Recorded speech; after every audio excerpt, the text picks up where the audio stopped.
around my story. Every one of us has a talent. It may be singing beautifully, drawing artistically, writing poetically. We're all different. Our special talents make us happy. We are all unique in our own way, living in a world full of peace, love, and happiness. But what if our talent became our bane? Well, my talent did become my bane. Let me tell you how. My name is Jenny, and I'm 16 years old. I lived in a quiet neighborhood with my parents and my little brother Matthew. I didn't have a lot of friends or hobbies. I was only interested in social media, but I always had a feeling that I had something unique, something that distinguished me from others. Turned out I was right. It all started on my grandmother's birthday. My family and I were traveling to her home to celebrate the occasion. The road was narrow and bumpy, with a rocky shoulder on one side and a river on the other. Dad was driving too fast, so obviously, Mom was a bit worried. Conversely, Matthew was excited. It was raining so hard that day that Dad feared the weather might get even worse, so he was driving faster than he should have to try to arrive at Grandma's house quickly. I was worried too, but for a slightly different reason. I had a feeling of impending doom on that trip. The rain got progressively worse. There was almost continuous lightning and thunder. Suddenly, we saw a big truck that had stopped on the road ahead of us. Mom screamed. Dad swerved to avoid hitting the truck and lost control of the car, which had gone on one of its sides and off the road into the river. It was the most frightening situation I had ever experienced in my whole life. We went underwater, and I felt as if we were in an aquarium.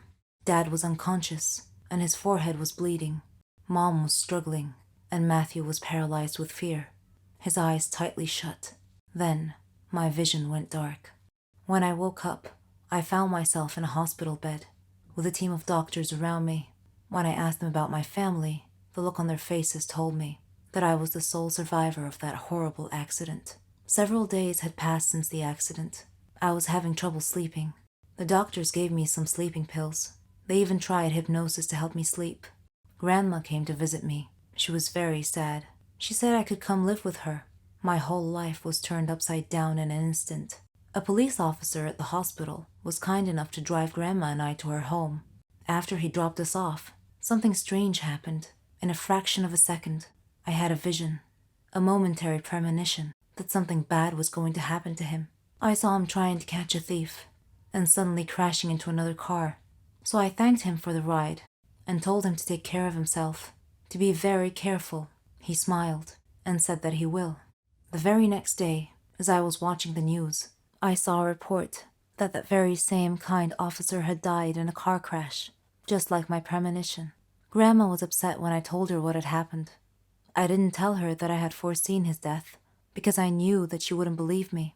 In fact, she might have even thought I was crazy.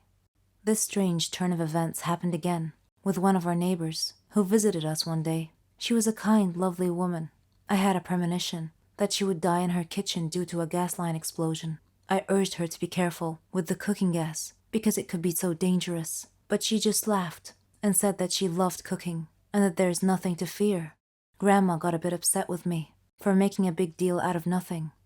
She said that I was just a little paranoid due to the accident, and that my imagination was getting way too overactive, and that I shouldn't try to scare people. Needless to say, the neighbor that I had warned did indeed die in a gas line explosion 4 days later. Coincidence? I think not. Am I somehow causing these incidents to happen? I couldn't help but think that I was somehow linked to the whole thing. I searched the internet for any information about this phenomena, and I found that it was common in people who had been involved in a traumatic experience, especially almost drowning incidents. I read a research that said that parts of the subject's brain would become very active. After our neighbor's accident, my aunt and uncle came to visit us. I had missed them a lot, but yet again, I had a premonition that they would have an accident going home, causing their car to explode and crash into the river. 2 days later, they were preparing to leave and head home.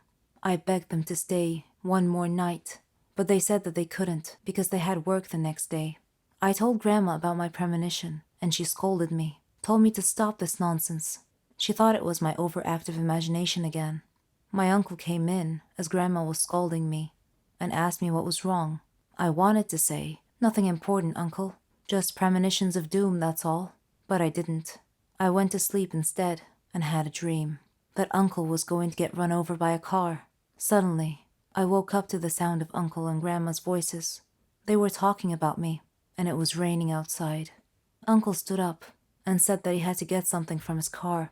I sat up straight and shouted, "No, don't go." Uncle said, "Jenny, it'll be fine. I'll just get something from the car." I couldn't dissuade him from going, so I followed him out. Uncle went out to his car and was standing by its door, which was facing the road. Then I saw the headlights. A car was coming down the road, driving towards us. I saw the car hit a flooded spot on the road and suddenly began sliding sideways, right towards Uncle. Instinctively, I made a decision to try and protect him.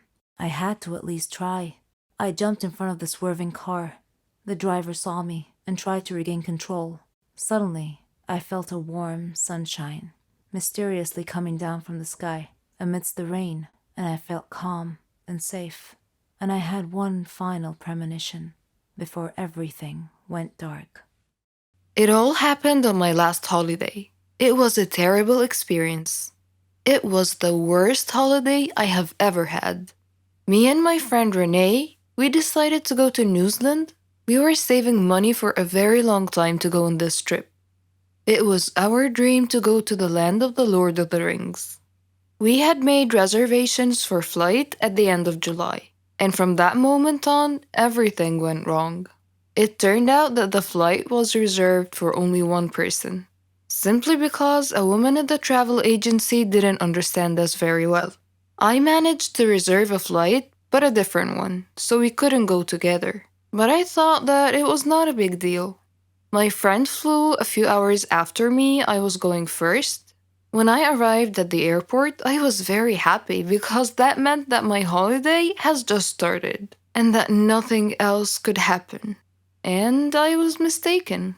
When the hour of my flight was coming, I queued up to the custom clearance. My passport was right, and the next thing I had to do was to go through the metal detector. When I was passing through, it started to beep. I was so scared. I was taken aside immediately, and I felt like a thief. It was terrible. The custom officer had taken me to another room and she told me to undress. I tried to explain that I had a belly ring and maybe it was the cause of the beeping, but she didn't want to listen. I had to undress. They took my clothes somewhere else, and I was standing alone in the middle of the room. I was shocked and stressed. The woman came back after about 5 minutes, which seemed to be ages for me. She gave me back my clothes, but I was not allowed to put them on. She checked me one more time with a small metal detector, which was obviously beeping in front of my belly ring. Of course, the custom officials went through all of my things, but they didn't find anything. I was late for my flight, so I had to wait for another one. My friend was supposed to meet me at the airport, and it was me who should be waiting for her. She was terrified that I was not there, but fortunately she decided to wait. After that horrible flight, we met at the airport and we went to our hostel. It turned out that we expected something different, but it was not that bad, and we were too tired to look for something else. New Zealand is the most beautiful country I have ever seen, and we loved everything about it. The people, their customs, their food, basically everything, and the entire environment. We spent 3 weeks there. We had a really good time, but when the time ended, we had to fly back home. I was a little bit scared. This time I decided to remove my belly ring. We came to the airport about 3 hours before the departure time. At the entrance to the airport, we saw an older woman who had a large card with the word written on it with capital letters, Poland. So I came up to her and I started to speak in Polish. She smiled and we started to chat together. When we were just about to leave, she asked me if I could take a box of chocolates with me and give it to her son in Poland. He was supposed to meet me at the airport because she would phone him. And of course I agreed. And then it started again. At the custom clearance, everything was okay. I came through the metal detector and nothing happened. My passport was alright. I was almost free when the custom officer asked me about the chocolates. I said that it was given to me by the lady at the entrance and that her son is going to take it back at the airport in Poland. The custom officer asked me to open the box. I didn't want to agree as it was not mine, but I had to.